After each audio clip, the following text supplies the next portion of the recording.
Seth Binder. I worked at a place called Project on Middle East Democracy down here in DC. What we focus on is trying to do research and advocacy on democracy and human rights in the region. I've, for the past 6 years, focused on how arms sales, security assistance all factor into that. And so today I'm going to focus on Israel, but if there are questions after about other countries in the region, I'm happy to answer those as well. But today, focusing on Israel, I want to talk about sort of what that U.S. security relationship looks like, how arms sales, or most importantly, how security assistance plays into that aspect. But let me sort of first start and ask you, who's the largest recipient of military aid? So U.S. recipient of military aid. Yeah. Saudi Arabia. So they are one of the largest in arms sales. I'm speaking about aid, so not something that is being purchased by a foreign country, but something the United States is giving. Yeah. Taiwan, maybe? No, they also buy a lot. Sudan?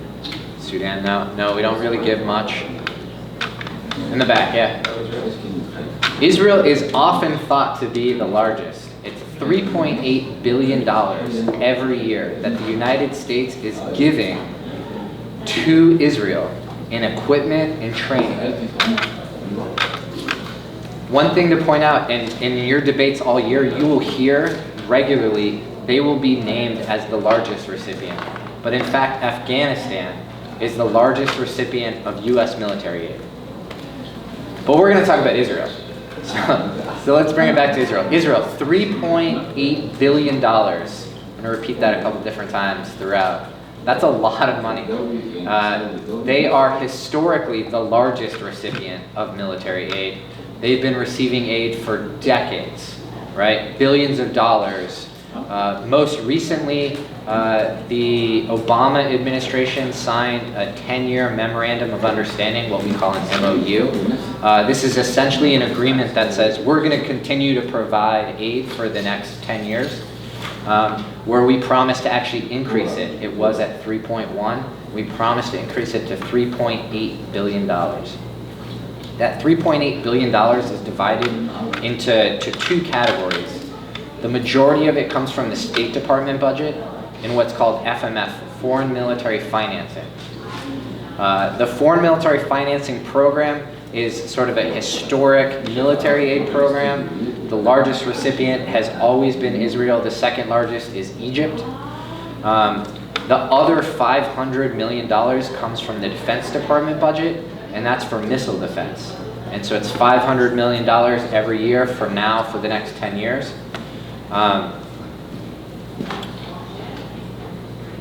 With that said, if I'm saying stuff and you have questions, at any point you can feel free to raise your hand and ask. I'm happy to sort of like cut it off.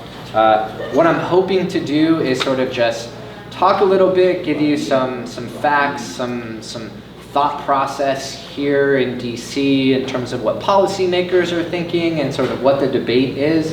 And then hopefully that will spur questions for you all. And then I can really hopefully answer those direct questions, which I'm where I can be the most helpful. Yeah. Since Afghanistan is the largest, Yeah. How much have they received? They get, so it's fluctuated. So essentially since 9/11, they've received somewhere between 5 and 11 billion per year. But it fluctuates every year, and it comes out of the Defense Department budgets. So one of the important things I think to understand about Israel is Israel is the strongest partner that the United States has in Middle East and North Africa. And some of my conversation I'm going to be talking about, I'm sort of presenting it as it's discussed in sort of foreign policy community and aren't necessarily my like deep down felt beliefs, but sort of what the general argument is. And so one of the things though that'll be talked about is Israel is the U.S. strongest partner. And one of the things that Israel has, they have all this aid that I mentioned, right? 3.8 billion. but they also get all of these benefits in addition that other countries, and the United States is providing assistance to 150 countries around the world, but the Israelis get benefits that no other country in the world gets. Let me take a step back and maybe explain a little bit about the difference between an arms sale and military aid. So the prompt is about FMS and DCS, right? Foreign military sales and direct commercial sales. Should they go up? Should they go down? Those are what are understood as an arms sale. So it's a foreign country buying arms from the United States, and there's a whole process that sort of regulates that. When we're talking about Israel, almost all of the program that Israel, the equipment that Israel is getting, they're not purchasing, but they're being supplied. We give it to them. No cost to them, we give it to them.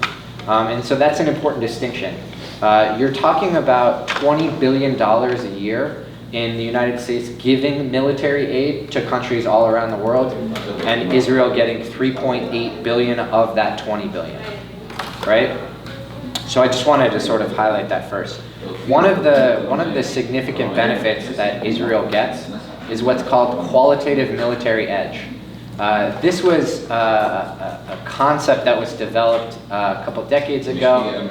Basically what it's saying is that Israel needs to have the best equipment, military equipment, of any country in the region, right? So if we're gonna sell or give arms to any other country, we need to ensure that Israel has better equipment than any other country in the region who might receive equipment from the United States.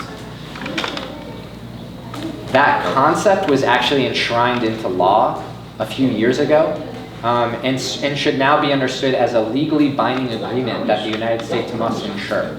And in fact, you can see this when you look at arms sales agreements that are notified to Congress. You will see descriptions, particularly the sales to like Saudi Arabia, United Arab Emirates, some of these major partners that the United States sells billions of dollars to. They'll constantly say in these notifications that this will not, ensure an adjustment in the balance of military equipment to the region. And they're talking about this qualitative military edge that Israel is able to maintain. And in part what this also means is that Israel dictates to the United States and says, no, you shouldn't sell this equipment to X country, whether it's Saudi Arabia, Bahrain, Egypt, whoever. Israel, we give Israel a say in that. We don't do that to pretty much any other country in the world. That's sort of an important thing to understand. An example of that is the F-35. This is sort of the state-of-the-art, top-of-the-line fighter jet that's just coming on the market. There was news about it recently. Turkey was a co-developer of this program. They were going to receive about 100 of them. They were going to buy them. The Trump administration just kicked them out of that ability due to them purchasing a missile defense program from Russia. I can explain more of that later, but I don't want to get too off topic. But to understand, Israel has sort of a veto power in the sense of if, let's say, the United Arab Emirates wants the F-35, we would look to, the United States would essentially ask Israel, is this okay? And we would get either a yes or no from Israel. This is not an official yes or no, it's a sort of a casual yes or no, right? Off the books, sort of, yeah, sure, that's okay, we're comfortable with that. But there are definitely countries where Israel would say, no, you can't sell it to them. And we more than likely would abide due to this qualitative military edge. One of the other benefits that Israel gets is they get a thing called cash flow financing. So most military aid that countries get, they get it on a 1-year basis, maybe a 2-year, but they can only buy, they can only spend what they have. And so, as an example, we give Egypt $1.3 billion every year. Egypt can only use that $1.3 billion on equipment. They can only use the $1.3 billion. They can't, let's say they wanted to buy something that was worth $3 billion. They couldn't do it. They would have to spend their own money for the difference.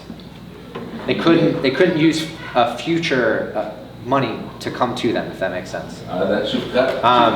Israel, on the other hand, can do that, and that's called cash flow financing. The way I describe it, that's hopefully a little easier to understand, is most countries essentially have a debit card when they go to purchase military equipment, when they go to use it, right? And with that debit card, they can use the military aid that we've given them, right? Egypt can use the 1.3 billion.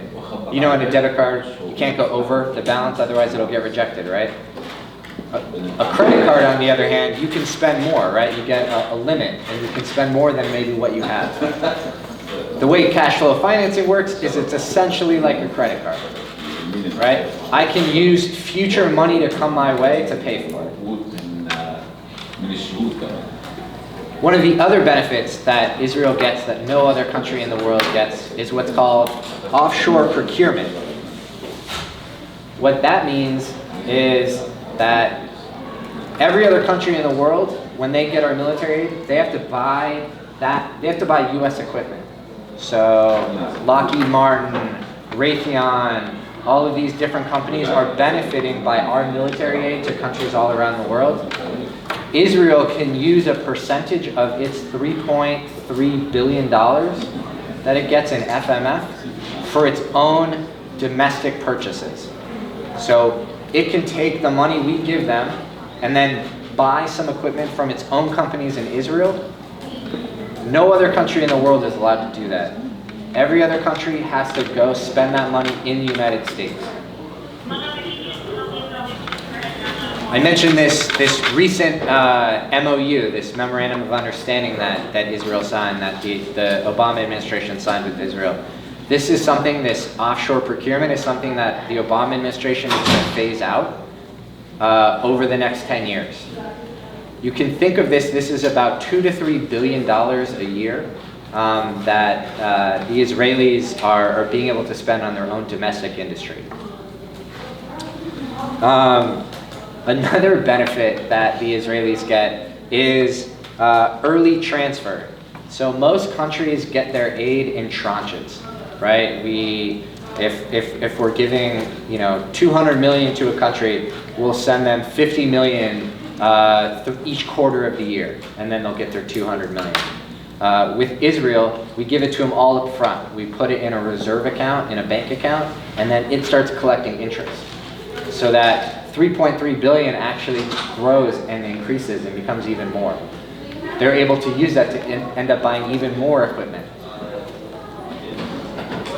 And then one of the other final benefits that they get that no other country gets is what's called an emergency stockpile. The United States has allocated some of its own equipment. They store in Israel, and they keep it there, and it sits in a safe. If Israel determines that they have an emergency, they can ask the United States for it, and then the United States will say, sure, you can access it. This was most recently used a few years ago in a war between Hamas and Gaza and Israel, and they started accessing some of this stockpile and started using it.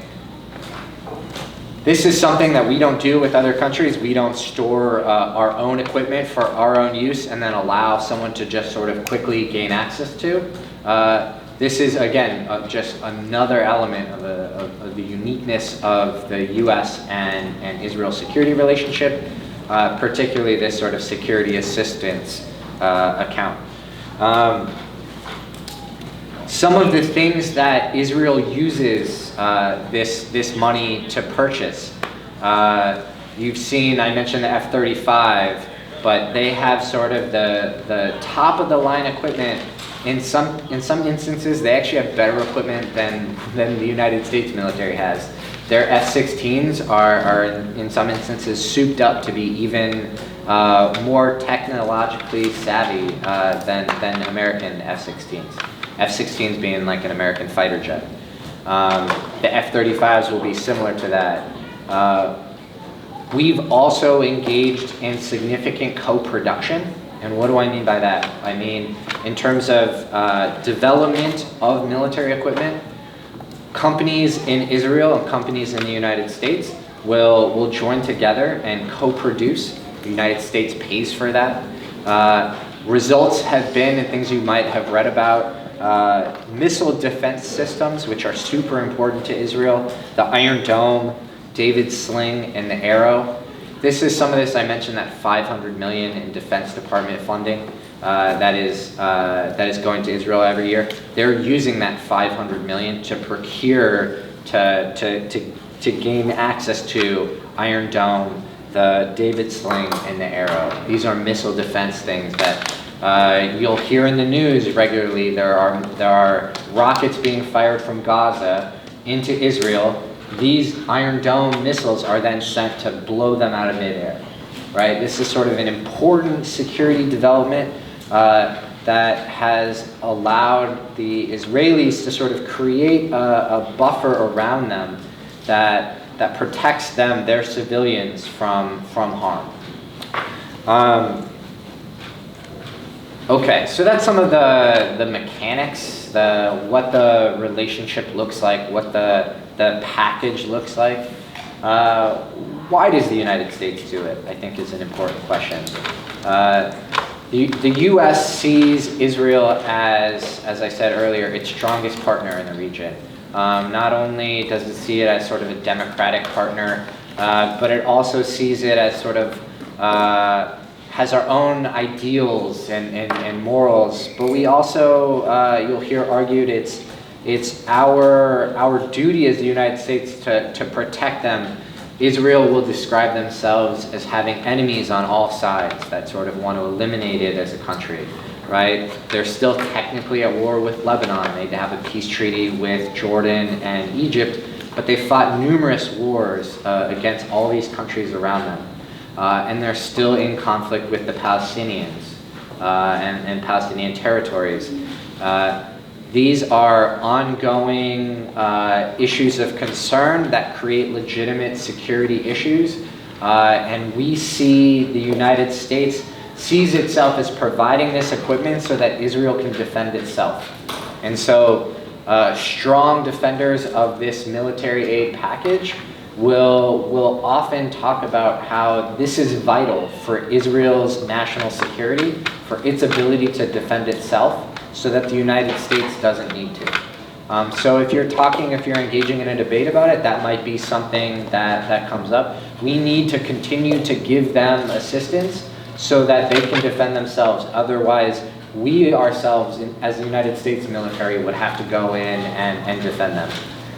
That would be a possible argument, you will see.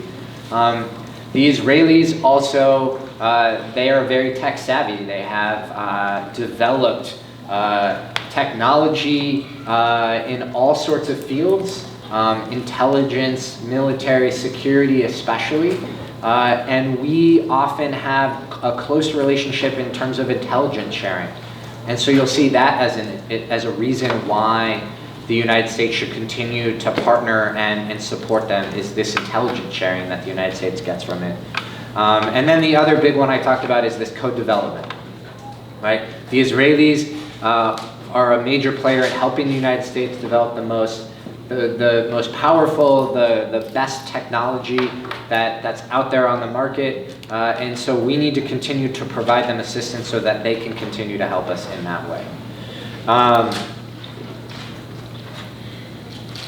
I think there are a lot of concerns that sort of can be brought up to counter those arguments.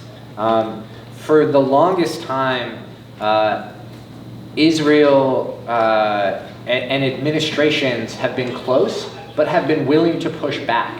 And when the Israelis, when the Americans thought the Israelis were acting out of turn, committing human rights violations or engaging in actions that the United States disapproved of, they were willing to use the arms as leverage, right? They would threaten to suspend. There was an example of white phosphorus, which is this sort of really nasty bomb that's dropped, oftentimes killing lots of civilians. And the Israelis were using it in Lebanon.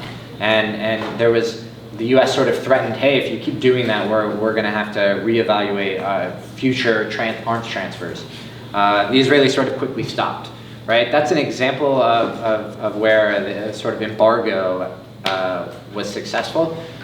In recent years, that has become more and more difficult as Israel's partnership has, in many ways, grown closer. Congress has enshrined the closeness of it.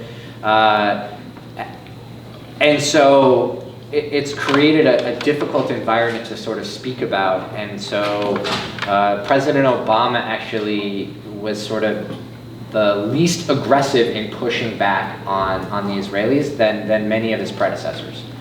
In part, a lot of that is just purely US domestic politics that really drove that. But maybe it's worth talking a little bit about the situation in Israel and Palestine. As many of you may know, the Israelis occupy what's called the West Bank and Gaza Strip. This is a military occupation of Palestinian land. This is highly debated, right? There are strong, vehement opinions on both sides of this topic. But it's been documented about the human rights abuses that Israeli military in particular carry out on the Palestinian population. And that raises concerns, especially among the human rights community. Adate, who was just here, works at Amnesty International. Amnesty regularly sort of documents and reports on some of these abuses. On the flip side, as I mentioned, especially in the Gaza Strip with Hamas, right? Who the United States has designated as a terrorist organization. They will launch rockets into Israel sort of indiscriminately. They don't necessarily have a specific target. These rockets are not super high tech, so they can't really control where they're landing. That is a violation of the laws of war. That's concerning. And they will, they've built tunnels to get into Israel, where they've captured Israelis. Also, pretty devastating human rights violation. So as you can see, I mean, there are certainly violations on both sides. If we want, we can sort of delve into that deeper, but let me just sort of leave it there for now. But understand that this sort of picture, this is quite complex, and there are, especially in the United States, there are passionate feelings on both sides about this, and it can be quite politically charged. And that has actually increased, I would argue, in the past 10 to 15 years, even more so than it was maybe in the 80s or 90s, where Israel was a strong partner, but the United States was willing to push back much more. This has sort of really taken a turn, and we've seen this in domestic news, right? Conversations that Representative Ilhan Omar has said has drawn controversy and debate. We've seen sort of a full embrace by the Trump administration of President Netanyahu and the Israelis. We've seen the Trump administration completely disengage with the Palestinians, with the Palestinian Authority and their leadership, kicking out what it was their de facto embassy from the United States, suspending all assistance that the United States provided to the Palestinians, humanitarian aid and security assistance, increasing pressure on all fronts as he negotiates this sort of what they often call the deal of the century, a potential peace treaty. Let me stop there, and hopefully I've generated some questions, and we can maybe take the conversation where these questions go. Click on the trigger. What are examples of like the United States using arms sales in order to leverage like Israel doing something good inside the nation? Like why? How come why are we selling arms? Like, why is it so important? To Israel in particular, or? In Israel, like what makes Israel so unique that we must sell arms to them? Yeah. Well, the first thing I would say is I don't think we bust. That's my own personal view, but we do, and we give them a lot. Let me sort of re-emphasize this part again. We don't actually sell that many arms to Israel. We provide a lot of arms. Most of it comes in aid, so it's not Israeli. It's not Israeli. Well, they're shekels, but it's not their money. It's our money. It's U.S. taxpayers, right? If you all are buying stuff in the store and you're paying taxes, it's our money, right? As Americans, it's our money that's going to the Israelis, which I think actually gets at your point even more, which is why we should evaluate even stronger this. Why should the United States be providing all of these arms to Israel with our own money, which I think emphasizes it. It makes it even more important. So I think there are, as I was sort of talking about earlier, there's the one side where people will say they're a strong partner. They have our sort of similar ideals about democracy and things like that, that we align with them as a sort of natural partner in that way, right? It's also that because they're a strong partner and they face these legitimate security threats, that we need to help them. We need to come to their defense and be able to allow them to defend themselves. So by providing them these arms, we're allowing them to protect themselves, which does two things. It sort of hopefully keeps the region a little more secure, so other countries don't feel emboldened to attack the Israelis, which breaks out in a war. We don't want that. That leads in more killing all around. That's not good. But also, it hopefully keeps our military back in the bases and not engaged in open conflict in the region. It's absolutely understood that if the Israelis were under a legitimate existential threat and they possibly were going to get attacked by Iran or some of these other countries who often threaten Israel, the United States would absolutely intervene and use our military force to protect them. And so by providing these arms to them, we're protecting ourselves to not have to do that. So it's in part sending a message where we've partnered with them. They're a close partner, so we need to defend them. That's sort of our duty, and it's helping stability in the region, and it's helping sort of keep our men in the base. The flip side of that is, and one can make the strong argument that they actually, in fact, are not creating more stability in the region through their own actions. Their occupation of the Palestinians drives tension with other countries in the region. It inflames the Palestinian diaspora who are living in Lebanon, in Syria, Jordan, in Egypt, as well as Palestinians in the West Bank. And this sort of creates regular tension that has led to all-out war between Israel and the Palestinians. And so one could argue, is that really creating stability? Our support is sometimes misused in that way to give them strength to continue, it's argued, to continue the occupation.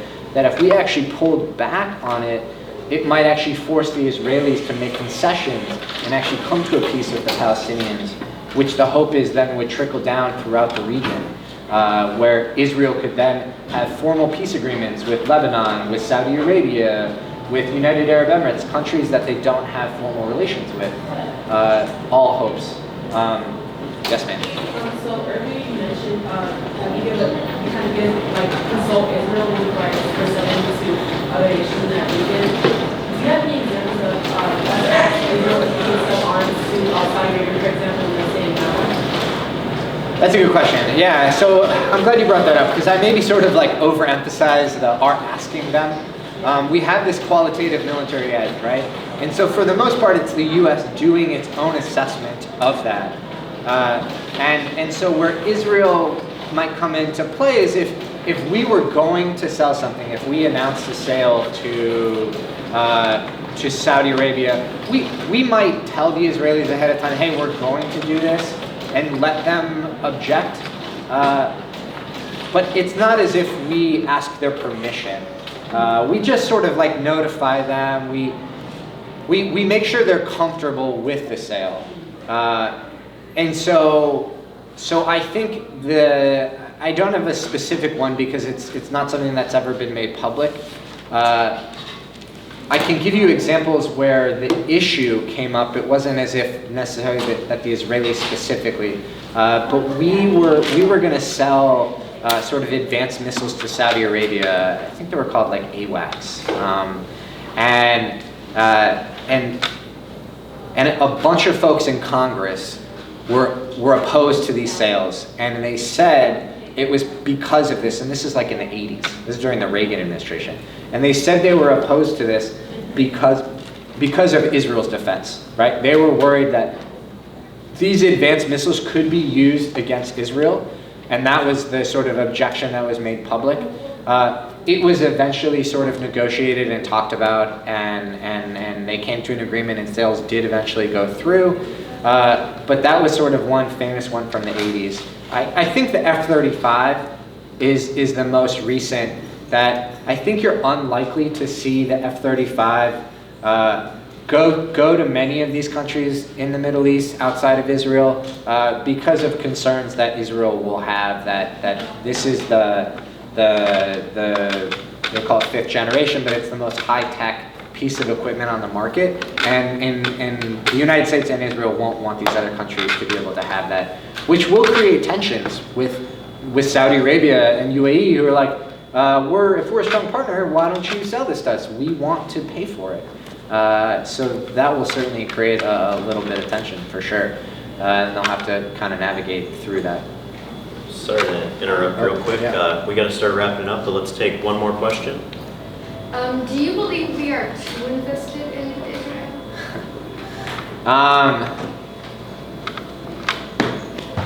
Simply, I would say yes.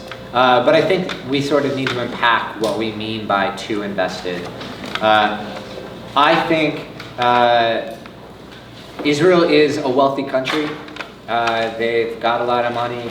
They invest a lot of money in their own security.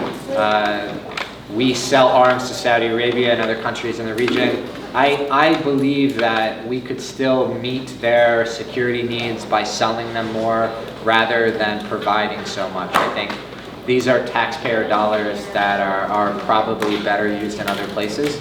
And that is a very sort of politically dangerous thing to say. But that's my sort of personal belief. Yeah. Let's get a round of applause for Seth, everybody. Sorry I didn't have more time. If you all have more questions about Israel or the other region, the other countries in the region, I'm happy. Feel free. You can email me or reach out. I'm happy to answer any questions. I'm really glad you all are engaged on this topic. Arms sales is super important. It's relevant. It's happening right now. President Trump just vetoed an arms sales ban that Congress passed yesterday. This is sort of literally happening as we speak. So glad you're all engaging on it this year, and best of luck going forward. Thank you. Okay, let's head back to our labs. We're going to have demo debates pretty soon. And we want to get a little bit of lab time in.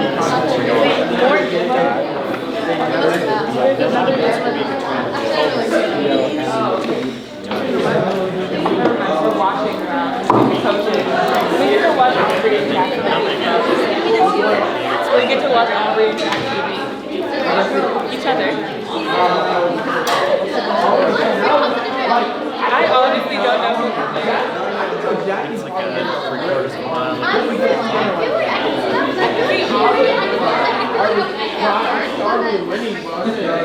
can get you.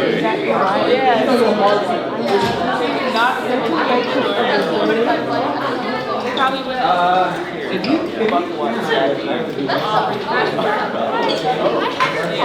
is fun. I mean, you gotta flow every single way.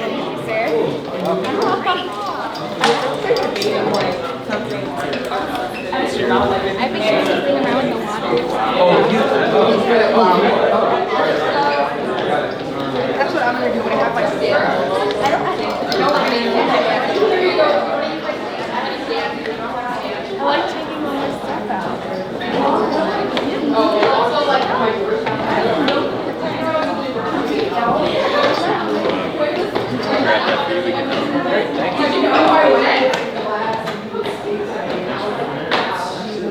If there's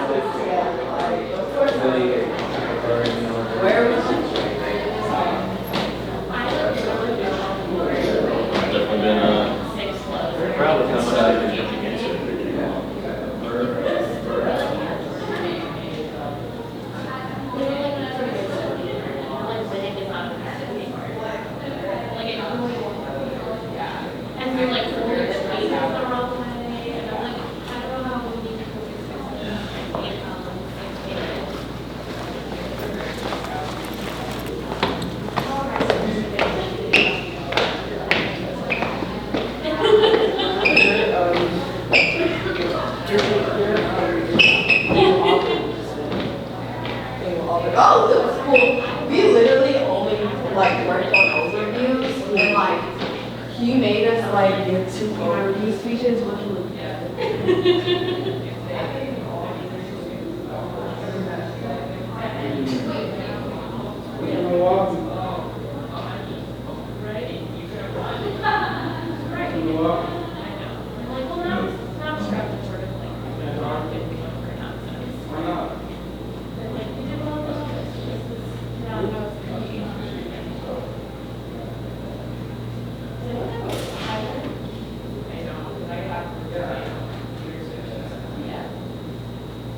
Huge manager.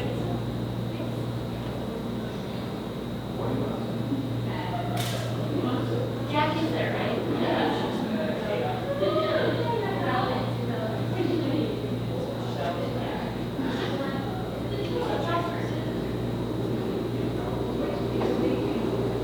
You were just thinking last year?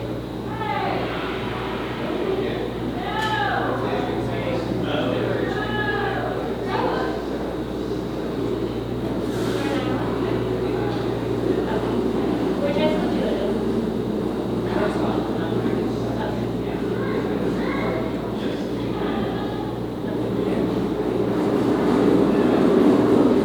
A lot of friends that read that.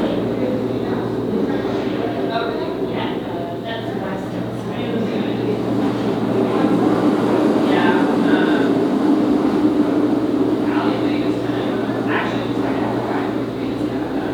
yeah, that's what I've heard.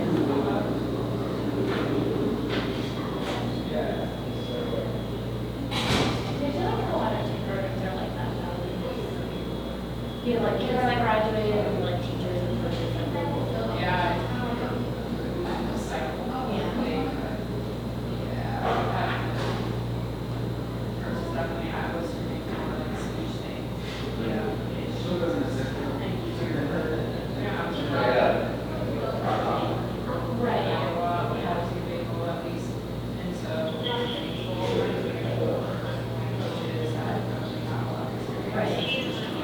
يعني بنت People want to move direction. And so I think, and obviously like more motivators come through DC for their own jobs. Right.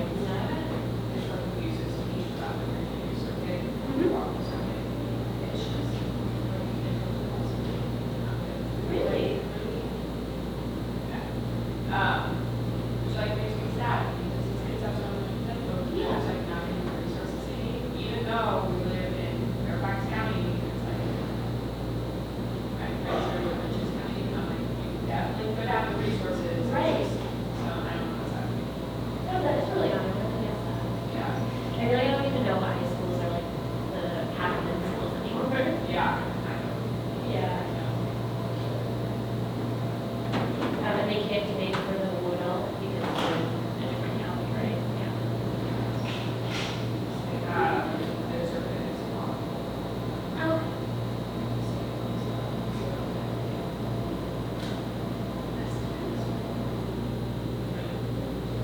At the same school. Okay.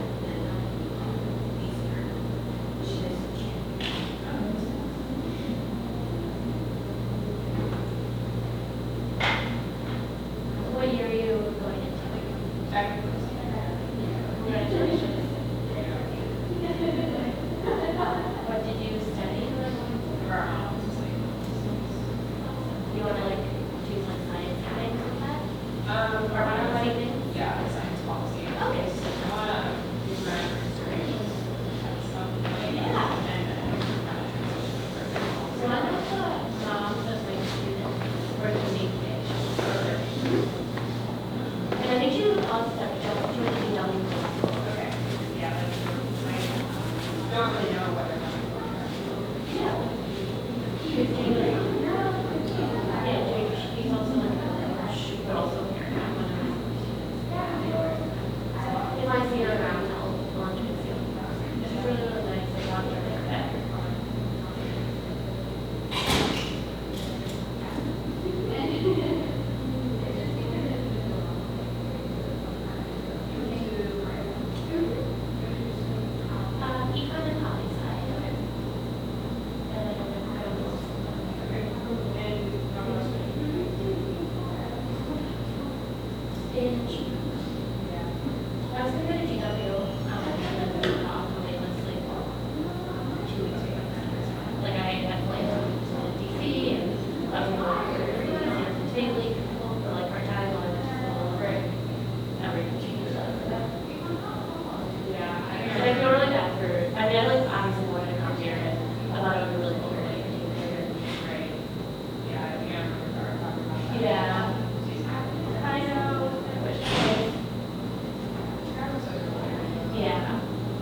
قلت اللي كانت مستقبل ليه؟ يعني ايه ما تنتظريش؟ ممكن الناس تنساها مش تنساها يتعمدوا ينسوه اللي هو بقى ايه؟ قليل الاصل. فانت انا بكلم عليك انت ما فيش حاجه منتظره. ارجو ان تكوني فهمت. يعني ايه قصدي؟ يعني ايه طيب فهمت يوصلني ان انت فهمت عشان اعرف انت فهمت ولا لا. مش لازم اطمن انت فهمت ولا لا. انا ما قلتش. That's probably fair. She made more? Yes, I give you one. Please. They were so good. Tell her they were really good. Yeah. Well, I'll be back. Let me just go. ما تنتظريش ما تحطوها. ده اللي انا عايز اوصله. ما تنتظريش. انت بقى تشوفي ماما بتيجي بتودي وتجيب وتعمل لانها متعوده على كده ومن ست كمان. فانت ما تنتظريش ان حد يعمل لك كده. اعملي اللي عليكي. تقعدي تصوري في ايه اللي علينا احنا نعمله. يبقى الرجال عندك احسن ما هي قاعده ومستنيه تقول ايه بس انا ممكن استنى له. هو ناسي او متناسي تعملي له ايه؟ ولا حاجه. فانت اذا كنت بتقولي ثلاثه من يحط فيها حاجتين دي المتطلبات كلها واللي يجي بزياده اهلا وسهلا. عامل جبنه ما قلتليش ده اللي عايزه لان الدنيا بتتغير والزمن بيتغير والناس بتنسى. الناس بتنسى.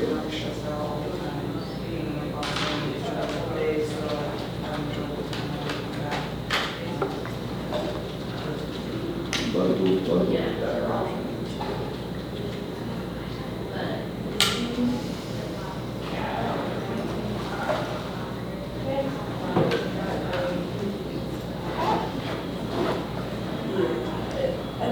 كرتون شيبسي يعني ده محل ولا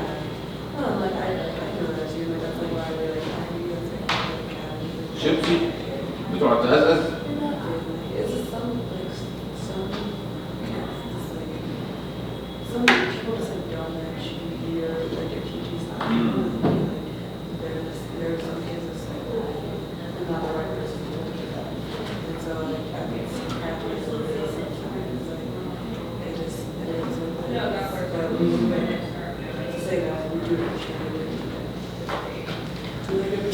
عموما ما فيش تنتظر.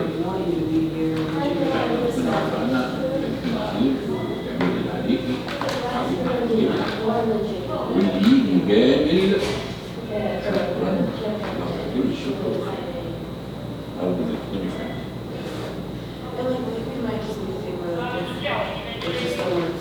الألمونيا يا بنت التربية.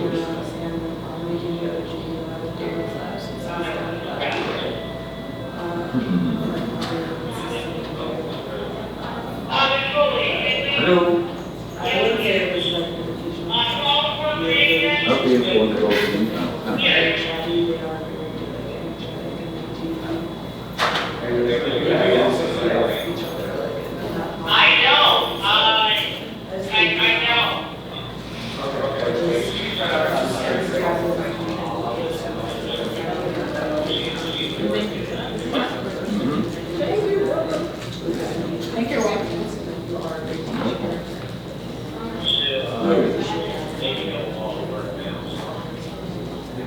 اللي انا بقوله ده فيه تعامل ضروري عشان يبقى هي دي حياتك كده. وانا قلت لك قبل كده انا بما ان متوجه فانا من حقي ان انا اوصل لك معلومات وانت تسمعيها على انها حاجه مني.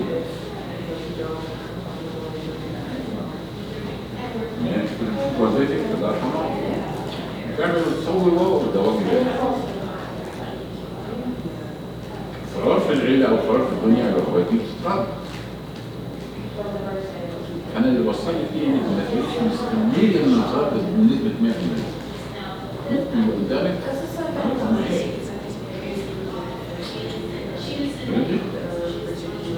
يعني خالد محمد عشان دايما يبقى في مناسبات وما يروحش يواجه واللي ما معيش.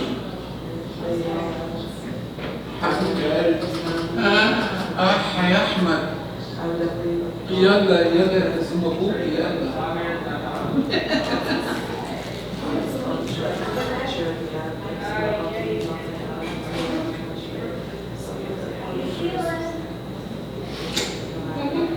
ماشي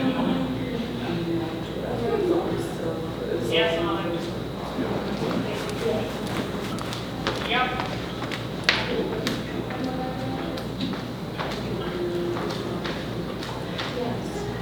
Jara, can you tell me where the varsity bid is? 111. Okay, that's so the JV is the NPR. Okay, And so now this is in there. now this is in there. Okay, 111. I think you have good. Where are the t-shirts? Oh, do you need a shirt? Are you coming to the game today? What is that? Are you coming to the game today? I don't know. I don't think so. So are you guys gonna pick up at 3 then? I don't know. So if you guys don't pick up at 3, you have to go to the game. Okay.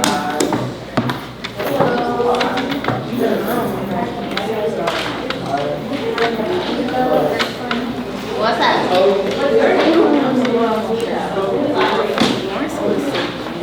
Are you ready to be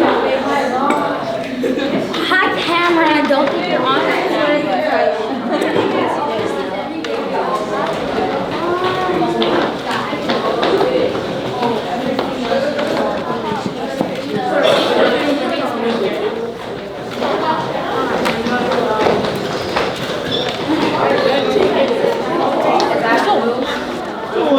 We're in the other room, across the hall.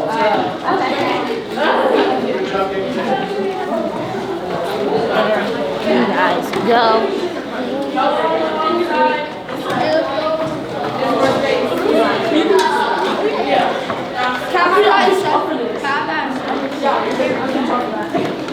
Like I would love to try to get people. No, switch. What do you want?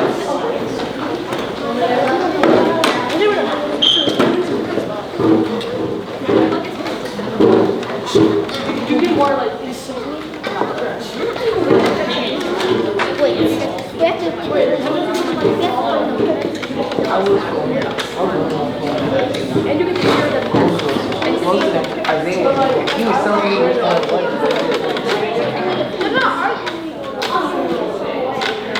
Seriously, they don't have a proper With that one, you stumbled. No, I didn't say that you stumbled. I said that when you did that you made it talk. No, I'm trying to be more. He said he doesn't know how to do on the packets. He said you have. No. Yes, no, I asked the question. You have we still answered it. Guys, come on. Melody, come on. Where are we going? Oh, no,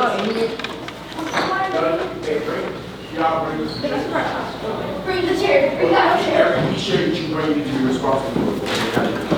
I'm bringing my chair.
Are you JP?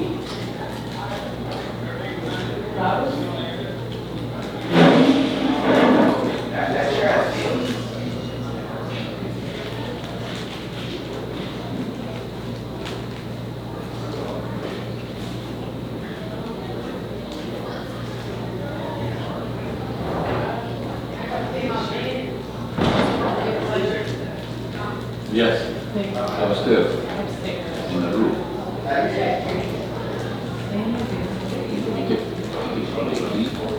Right. Okay, I'm just making sure. I thought I saw.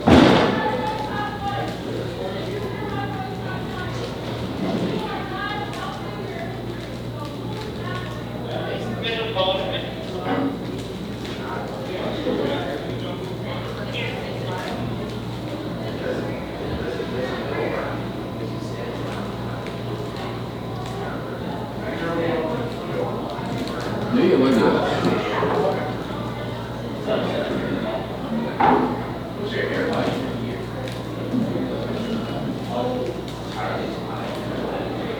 ده يا عم ده الساعة عندنا الساعة 11 حبيبي. ها؟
Wash.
معلش لا عندهم. انا شفت ابن ربيع ماشي مع واحده كان رايح يسمع مني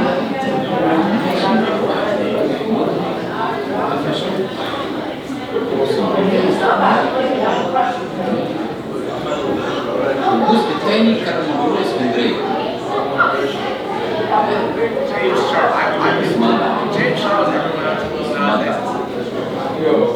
If you have a chair, go find somewhere to sit. Or give it to somebody that wants it. Because if you don't have a chair, you're going to be sitting or standing. So make a decision with the chair.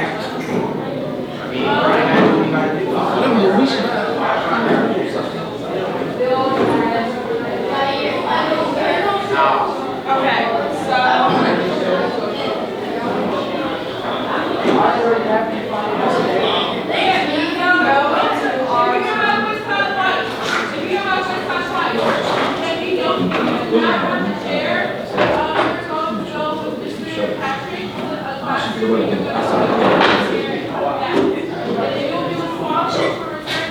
Go to your specific classroom, please get a chair from your classroom and return that chair to your classroom after this debate. ده فاكر خير لما كان بيمجد في الفؤاد المصالح بتتصالح ساعد وده عليا والناس بتقول ده انا معينه بالامريكان. المصالح بتتصالح ده انت القص الوحيد اللي كان المكتب.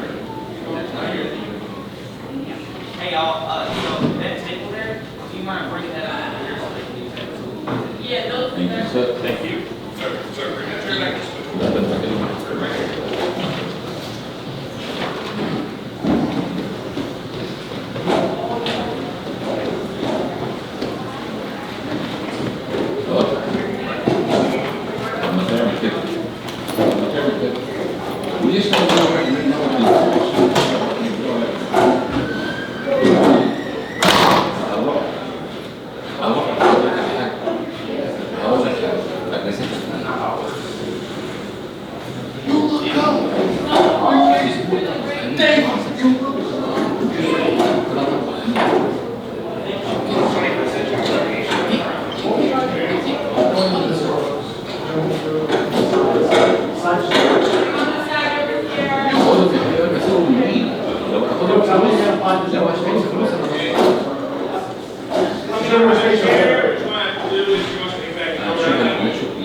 بص انا بقول ايه؟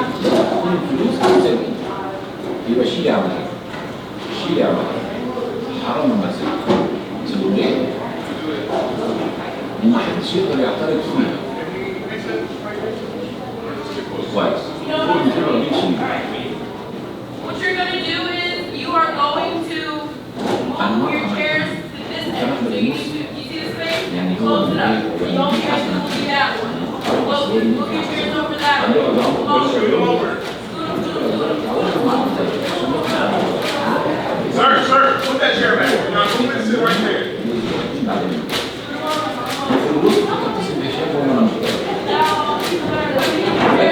So if you're coming in with chairs coming on this side, just fill it, just go ahead. Just fill it in. بس ما عرضوش في البيت. بس ما عرضوش في البيت.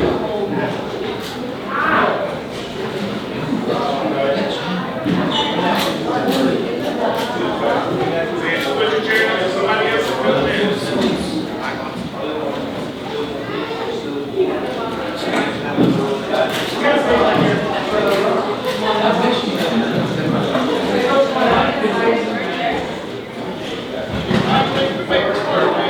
خد الأولاد المدام مرة تانية خد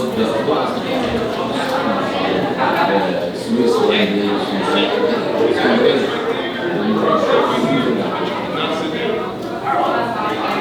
يا رب سلمني.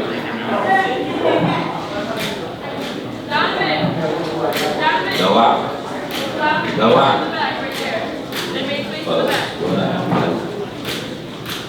انا وانت يا حبيبي كفايه وانت اصحابي كفايه هي كفايه ان شاء الله. ماشي حبيبي ان شاء الله نروح السويس اعمل حاجه ونجيب اي كورس والناس هنا كلها. Hey, you. Put your chair in the back right there. There's one in here. There's some space in the back. Raise your hand if you do not have Get a chair. Are we sure? Please be sure that you have a pen and pencil right with you. We do not have to hear the middle of the debate all out of it. Raise your hand if you don't like. All the way. That's 4 people. Only 4? All right, let's grab 4 pens.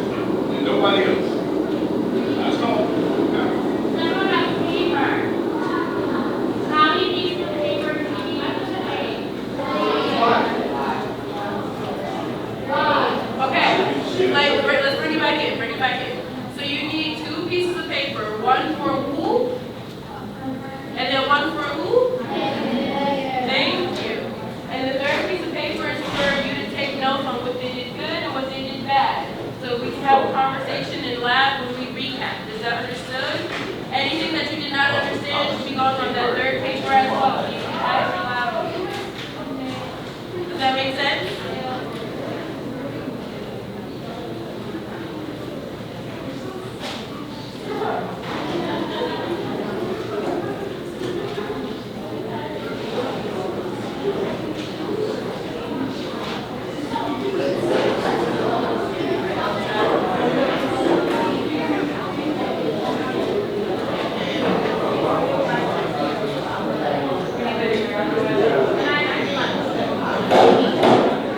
Raise your hand again if you need a pen.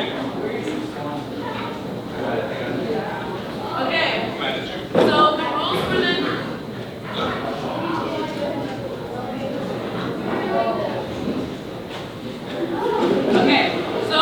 the demo debate are simple. You should not be on your phone at all.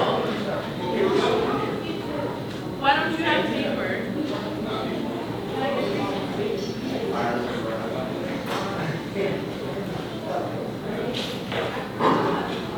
Here. Okay. So would you? No, that's fine. I have nothing. Whatever your lab leader has told you. If you hear about which top ones. If your lab leader has given you specific instructions, follow those. Or just have certain pieces of paper so you know what you're flowing for. So what you will not be doing during this debate is on your phone. I see you on your phone at any point in time. I don't care if your mom is texting you. That phone is ours until we leave for the baseball game. Do you hear me? I'm sorry, there's more than 10 people in here. Do you hear me? Yeah! Thank you. There's no popping of the gum whatsoever because you'll distract the debaters. They're here to educate you. You should be listening. Does that make sense? Everybody take out your phone and put it on Do Not Disturb Vibrate. If I hear it go off, it's mine until the baseball game. Do it now. Now.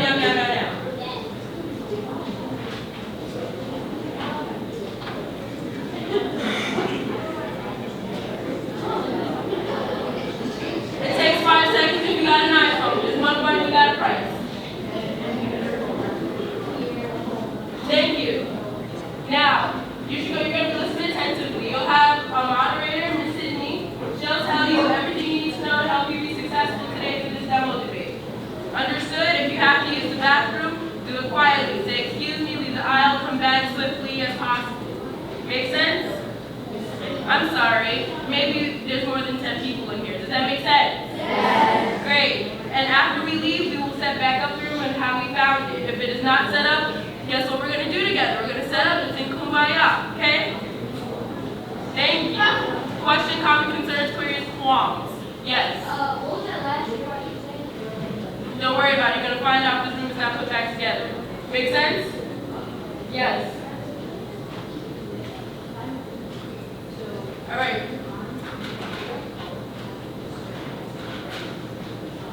All set. So give a big round of applause to your lab leaders out here.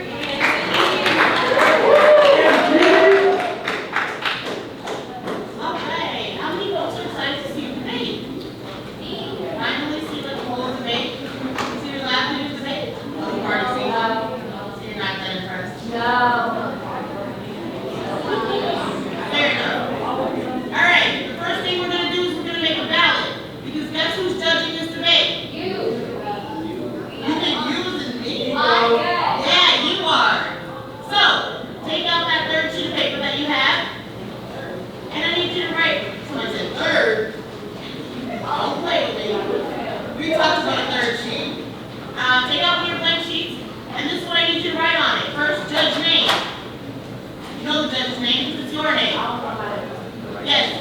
top left, top right, as long as judge name goes somewhere. We need to know who this ballot is coming from. At your debate tournaments, people are gonna judge you, we need to know who that person was, in case we need to follow up with them. You're gonna make a legitimate decision in this debate round because you're gonna pay attention and you're gonna flow. And if you have any questions about your ballot, you need more understanding, you know who to find. Judge names, write your name. Top left or top right. Drop down a little bit. Now we're gonna work on the left-hand side of the paper. Left-hand side, write 1A. Drop down a little bit from that, write 2A.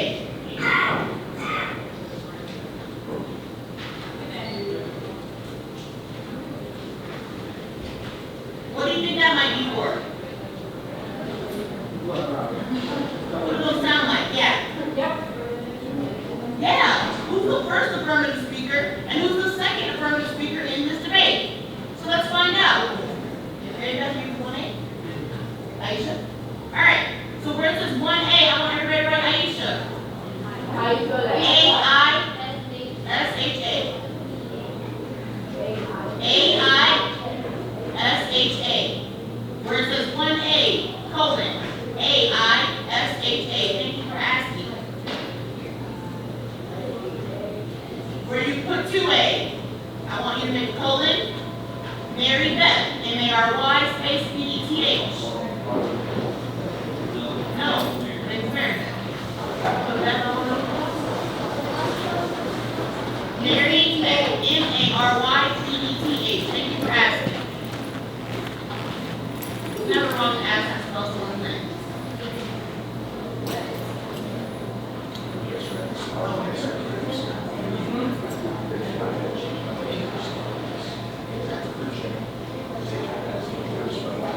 Everybody got the 1A and the 2A? Yeah. Awesome. Now I want you to move to the right side, you go to the right, still on those lines. Write 1N and 2N along those same lines, but on the other side of the paper. Does that make sense? Yes. Okay.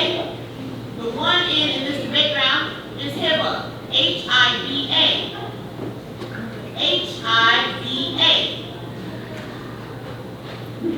1N colon H-I-V-A.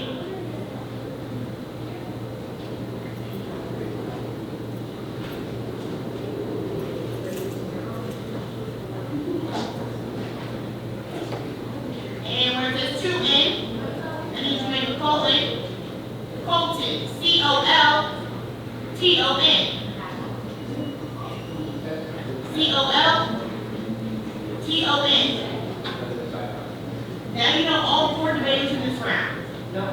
So as they do great things or maybe things that confuse you, you know exactly who to follow up with your lab leaders. Hey, when Hippo made this argument about the United States, I was confused. Can you tell me more about what she meant? Okay? Knowing the names of the debaters is imperative. Now I need you to drop down to the middle of your page, write app/neg.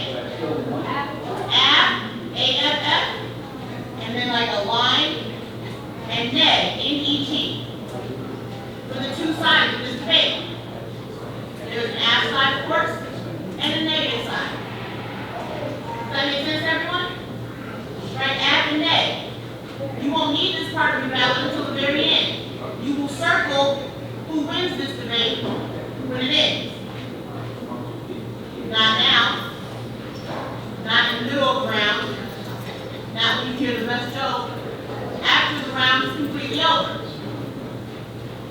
Now the most important thing I need you to write, drop down a little bit at the bottom of your page, leave at least this much space. I need you to write R, F, D. And I have a piece of candy for anybody who can tell me what R, F, D stands for.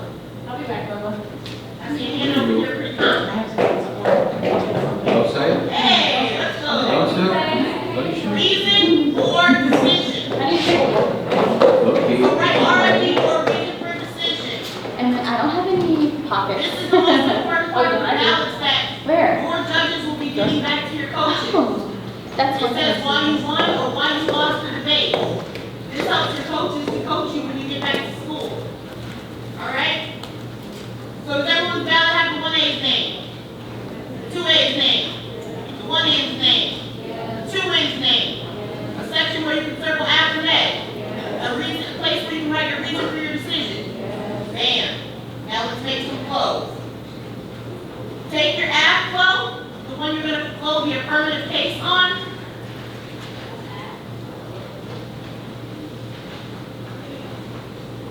And remember, as they start, I don't know, you're going to write an argument, and then you're going to leave yourself a little bit of space. You're going to write the next argument you hear, a little bit of space. The next argument you hear, a little bit of space. When you run out of space in this column, you flip the page over, and you continue that same column on the back. This is going to be your app sheet of paper. Now, generally, you would flow each separate harm scenario on a separate sheet of paper. Does anybody know what that means? Let's just use an example. Let's say all the novices today are very hungry. Right? What's the harm in that? They're not going to pay attention. Give me one more. They're starving? They're going to die of hunger. Yeah, that's a real problem. That's really good. Okay, so in general debate, throughout the rest of your debate career, you would flow those two harms completely separate. You would put can't pay attention on one page, and you would have a whole other sheet for starving to death. Today we're going to put the 1AC all together on one page, but from now on, you're going to flow different advantages on different sheets of paper. Can someone tell me what I just said? I got a piece of candy, if you can tell me what I just said. Yes, sir. You're going to flow different what? Yeah, we are from now on. I'm sorry, I don't know what all this talking for and you can't answer questions. I'm sorry, I don't know what all this side conversation is for if you can't answer questions.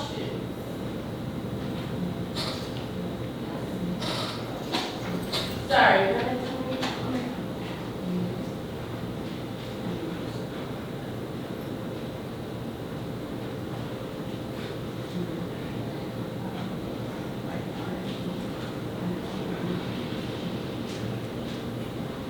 Alright, so we know what happens on our app page.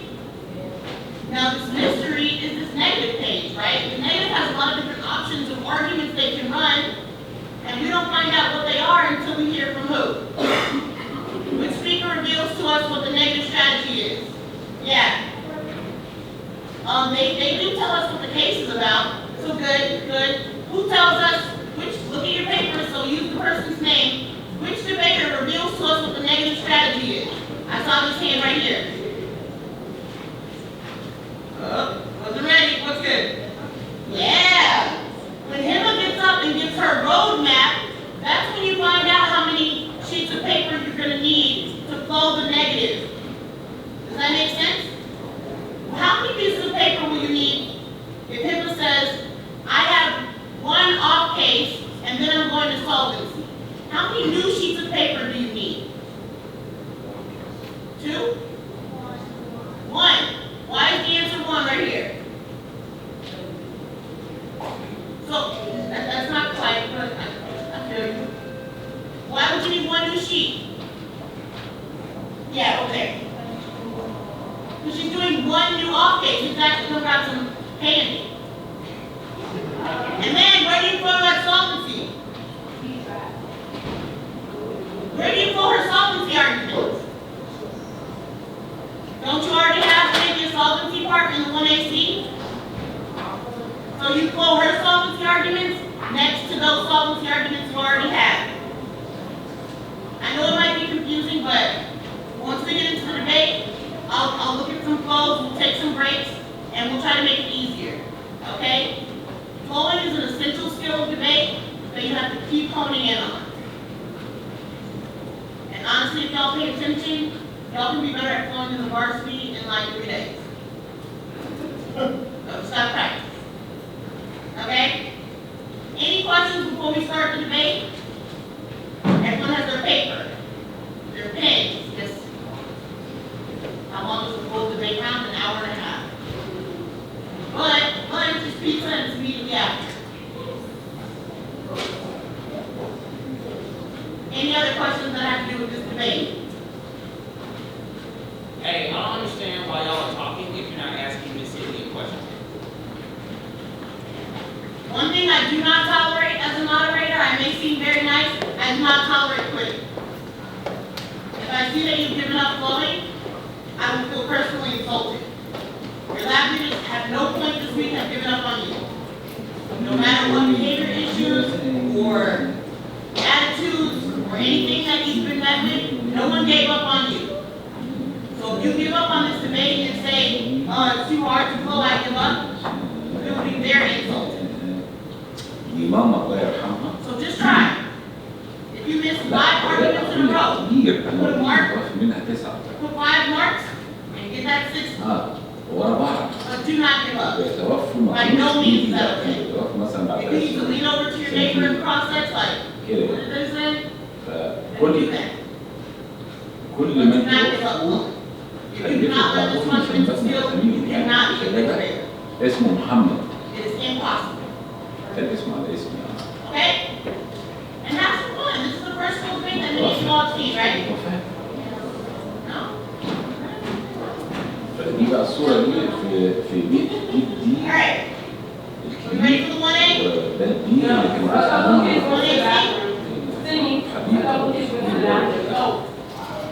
والمصور والدي رحمه الله عليه كان جايب تصوير بالكاميرا اللي بتتفتح من فوق. How long is the 1AC? 8 minutes. How long is the process after? How long is the 1NC? فدي اللي منزلها ابن خالتي على صفحة العيلة واستنى بقى ردود مين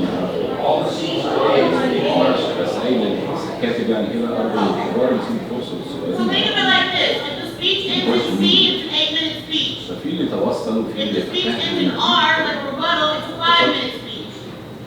If it's cross-X, CX, it's a 3-minute speech. Well, 3-minute interaction. How long prep time do they get? 8 minutes total, yeah. What happens when somebody's out of prep time? It's done. They gotta start their speech. You're exactly right. It's done. We're not gonna let them steal prep time. We're the judges. Alright? Everybody pens ready to flow the 1AC? Alright. I'm seeing some folks not looking so ready. Aisha's up there, she's ready. Can we do a round of applause not only for your lab leaders that are debating, but the ones that got you down here?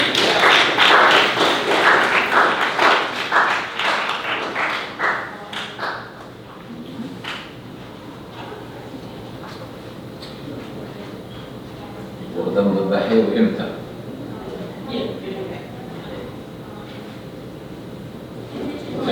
منها ولا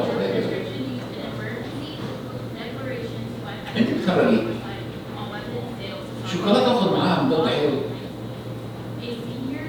طبعا. سبحان الله ما شاء الله. الشوكولاته تتفاعل مع تركيبه المضاد الحيوي. والله يا تقتله يا تتفاعل معاه ويبقى في جواب معاكس.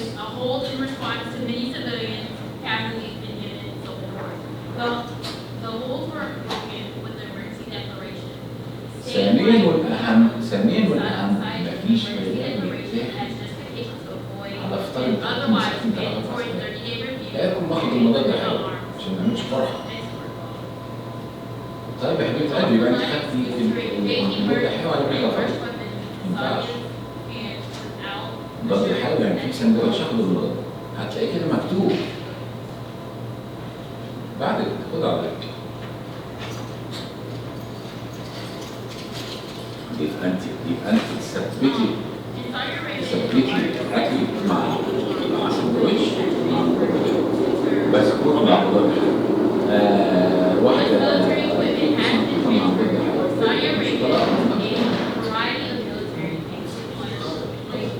ما عليك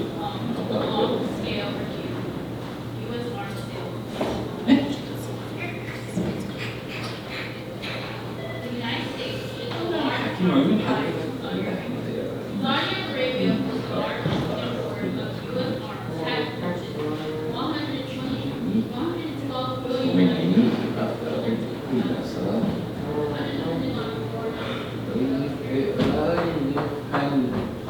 احكي له عليك اللي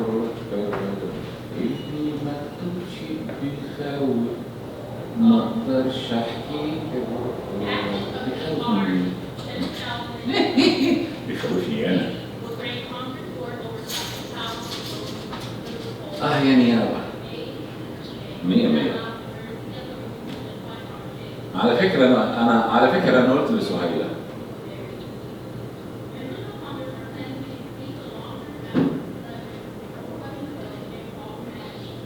طب كويس إنك سمعتي وسكتي قلت أما أشوف إيه رأيك فيها.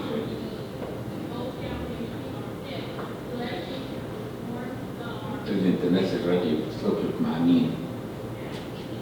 قلت لها مع حبيبي قالت لي اكتوبر ولا مين؟ قلت لها ايوه طالما دوست انت على الباب. المهم دخل في الكلام قلت لها قالت لي طيب وبعدين قلت لها يوم خطوبتك حبيبه قلبي نعمل كتب الكتاب. قالت لي لا اعمله لوحدك. قلت لها اوكي طيب وهتقضوا شهر العسل فين؟ قلت لها عندنا في البيت. قالت لي طب ما في الفندق. قلت لها يا بيت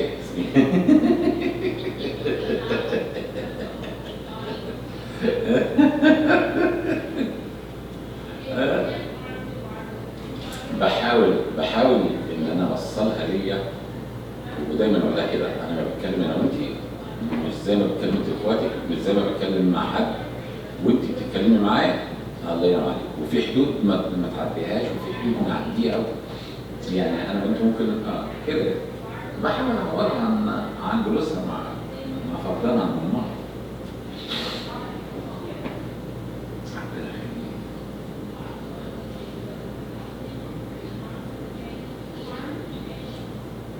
قلبي انا من ضمن يعني في شيء حسيته في اخر ايام موتي ان اخواتي بيتضايقوا مني لان انا بقيت قريب من والدي قوي.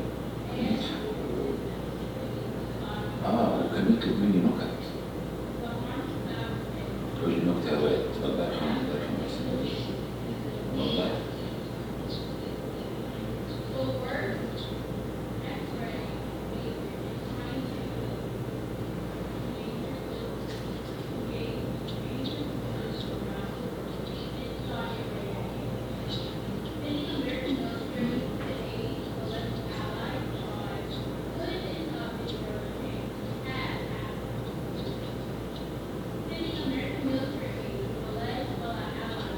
عندك دوشه في لو عايزين اقفل.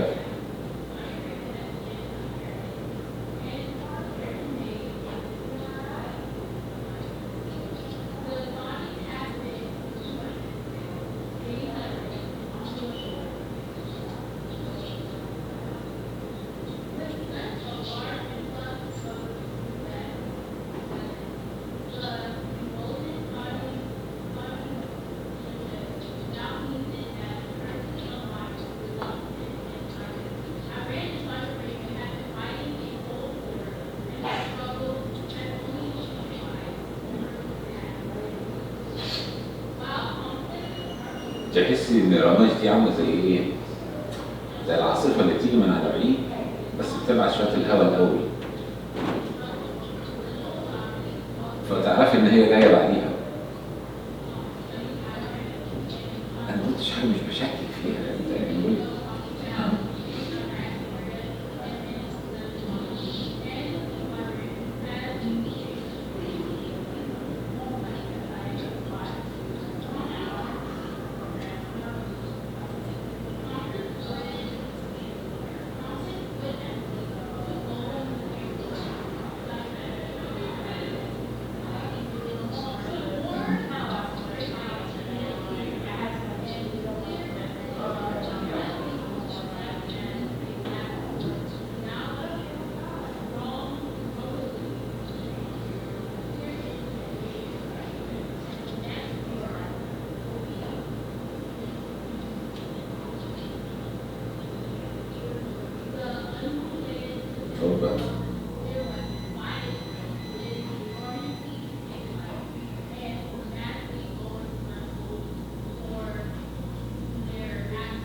بس استني انا عايز اوصل بس ايه وهم قبل سكه وشك كان عقدك ايه او قرارك ايه؟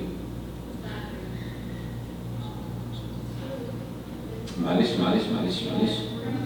استني كده وقفي واحدة واحدة. كان ايه رد فعلك او عقابك على انك عملت سن كشك؟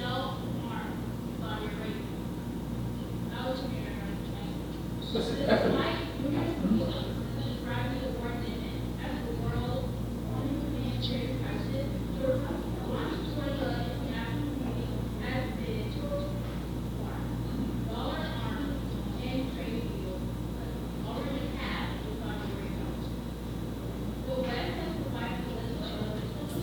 عيد ميلادها النهارده؟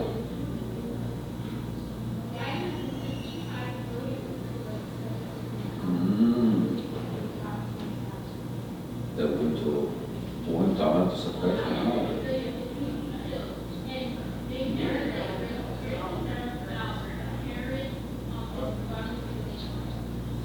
حبيبة قلبي لا مش لازم حفلة. هو لازم حفلة ونغير من نفسينا ونتكلف على نفسنا ونحط على عاتقنا. انتوا عملت كيكة، خطة، شمتين، موسيقى، هو ما هو برضه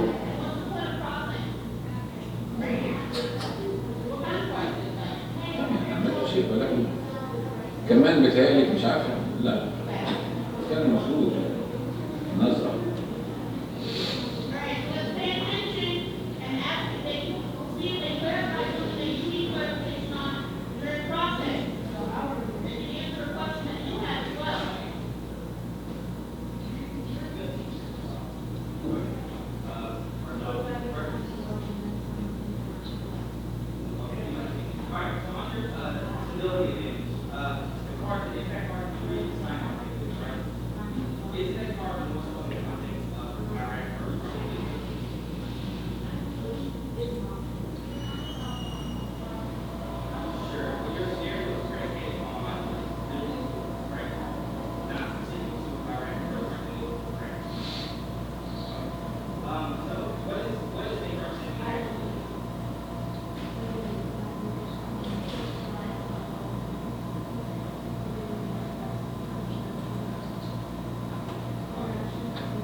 هتاكلي مكرونه بشاميل وتطلعي تنامي؟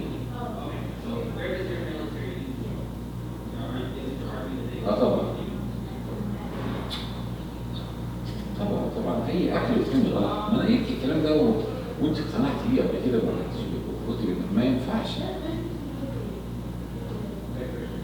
نامي وما تقومي تاكلي.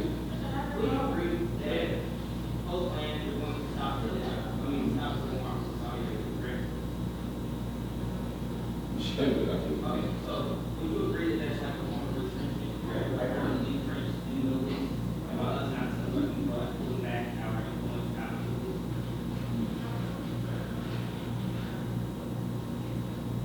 طيب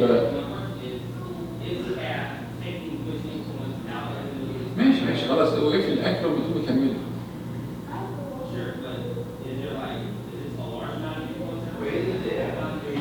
لا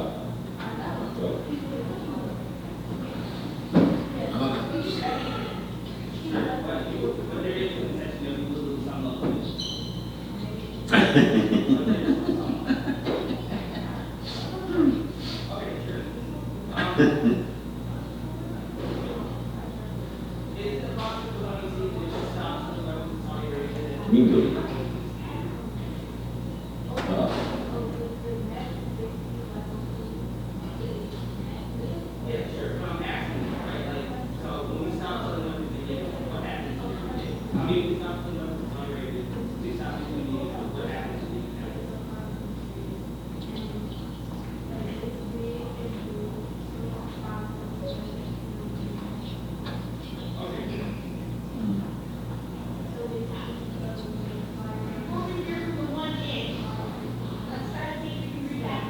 وانت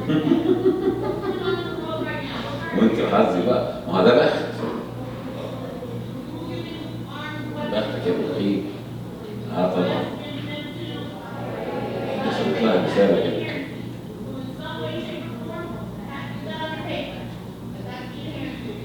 يبقى خافت يا حبيبة قلبي.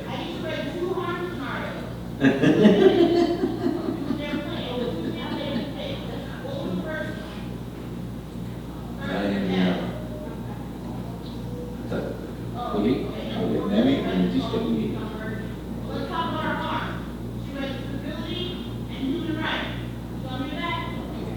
البنات فين والله؟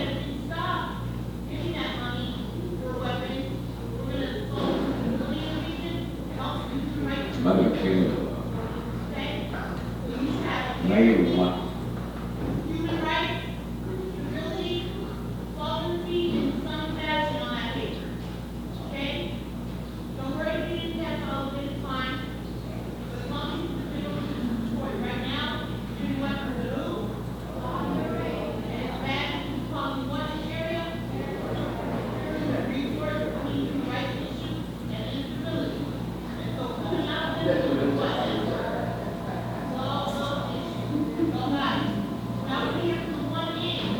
مين نازل معاك مين ولا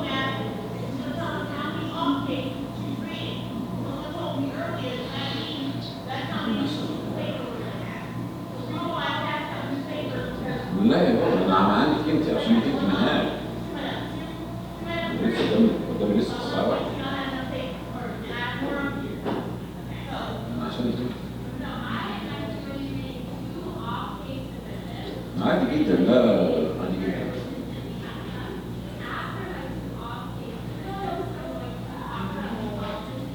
كنت لسه هقول لك صوتها دي حاجة كده شايفها.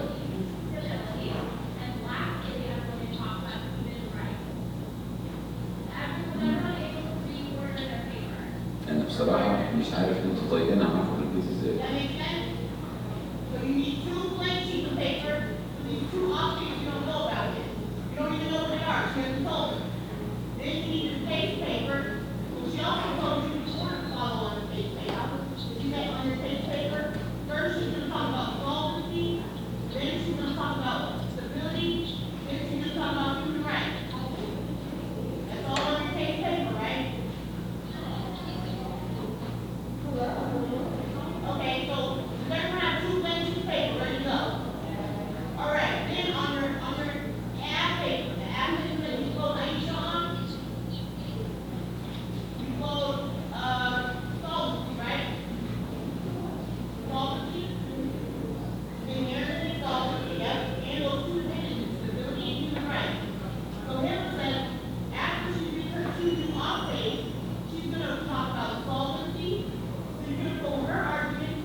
كل 6 شهور بننظف فيه، لأن الدكتور عارف إن هو بينظف إيه، ما بيشيلش مادة الفلوراين من السنان، بيشيل فقط الطين المتواجد اللي هو حوالين اللثة، مطرح الكوفة، مطرح الحاجة بس.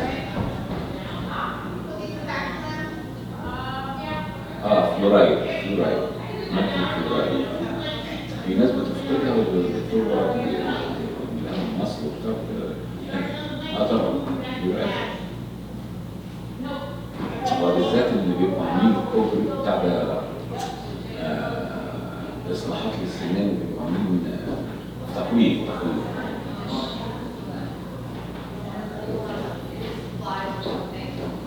لا ما بحبش اتكلم انجليزي زي الناس اللي بتقول لك انا بقيت امريكاني، لا فبتلاقيني ايه اترجمها وارجعها بسرعه ترجيف. لا ما في ناس نص كلامهم بيتكلم انجليزي. انا ما بحبش ده مش ابدا. كان معايا ناس واحنا في السفاره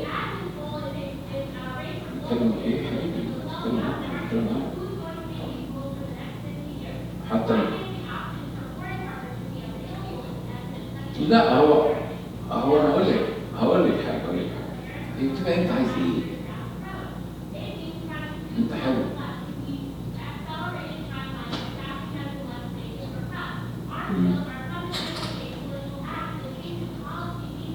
اسمع الله عليك. خليها كله عربي يا كله انجليزي. ايما سؤال اللي بعتلي مسج قلت كل ده لوك لا سيبيها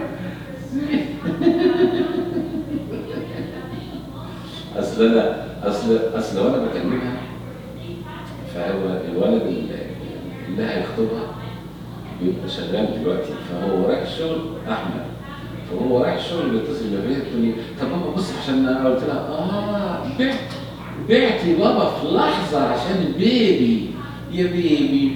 فانا ايه رحت مرخم عليه ومستنيه تقول طب ايه قلت لا استني بغتت فعشان كده بعتها لي كل ده لك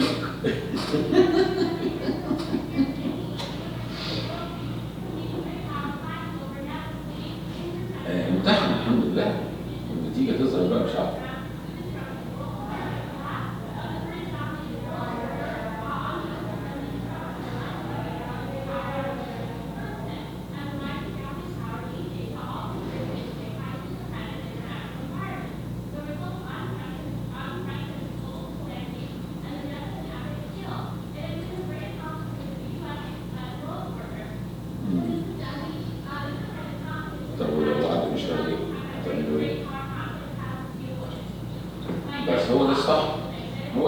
خليها تتصرف ما تعتمدش اعتماد كلي على ان لازم حد يقول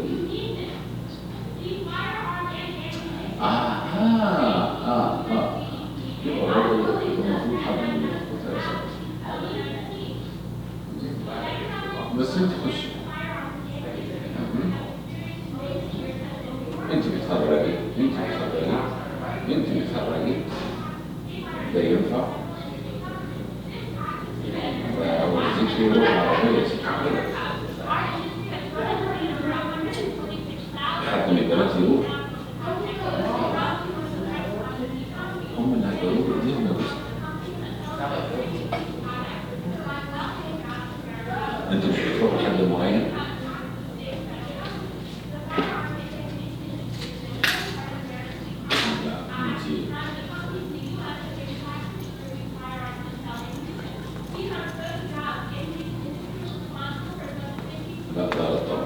لازم تفتح الطبق طبعا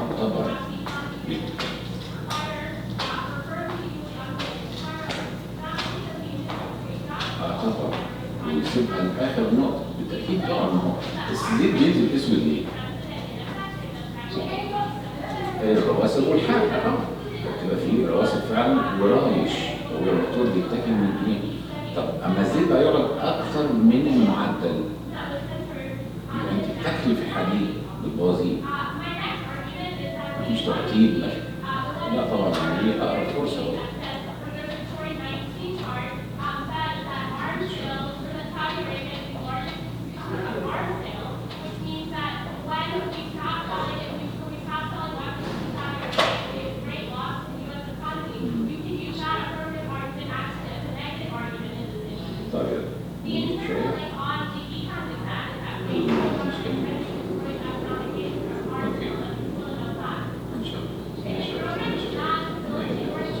والنبي خدوني في حضني، والنبي خدوني في حضني وحط رجلك على ظهري.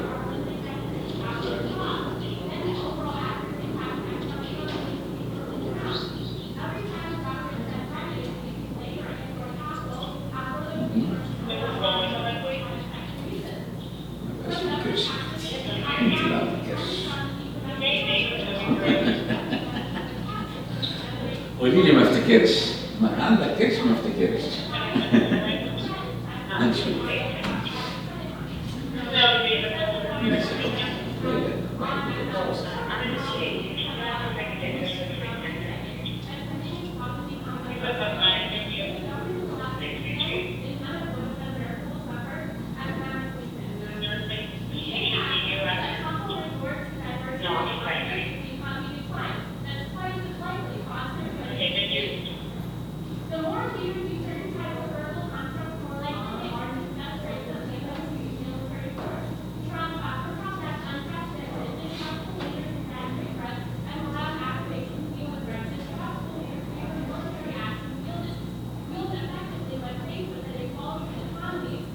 احسبينا يا اختي على الكلمتين اللي بنقولهم.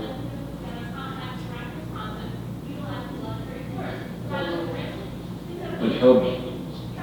طب وانت زي انت يا دوبك لسه سنه اولى حب ولا تعرفوا حاجه عنها؟ طيب انا بقول لك انتوا تعرفوا حاجه؟ انت عايزه ايه من اسمها يا رقم؟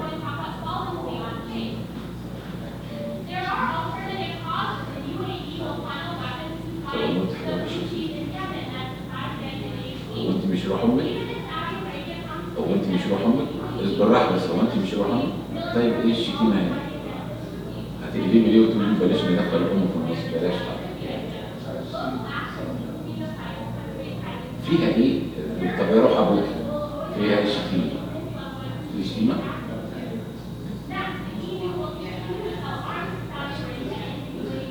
اتفضلي يا سيدي. Hi, sir. Hey, come up, Ryan Oliver. I work with Blake who works with Carl on the IT. Okay. I just need you to open the door for the IT closet then. You know where? Yeah, absolutely. I'll be right back. Okay. I'm going to open two doors, that one down there, and then I'm going to open the one in the faculty lounge, and then I'll just pull my clothes. Okay. I'll be right back. In fact, I'm going to open the door, bring the key back to you, so Okay, thank you. it doesn't get lost.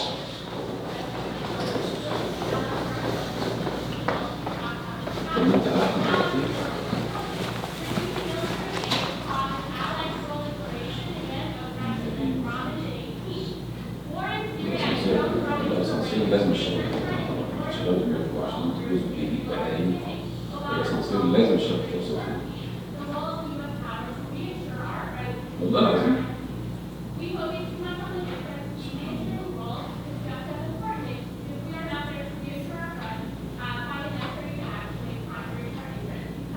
دخل ايه؟ اللوكر مش اللوكر يعني. اللوكر متأكدة؟ اللوكر.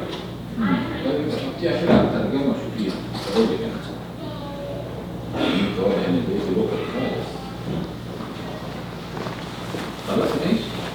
لا مش عامل له إيه؟ تأكدي منها. يمكن أنا غلطان شوفيها لوكر ولا لوكر؟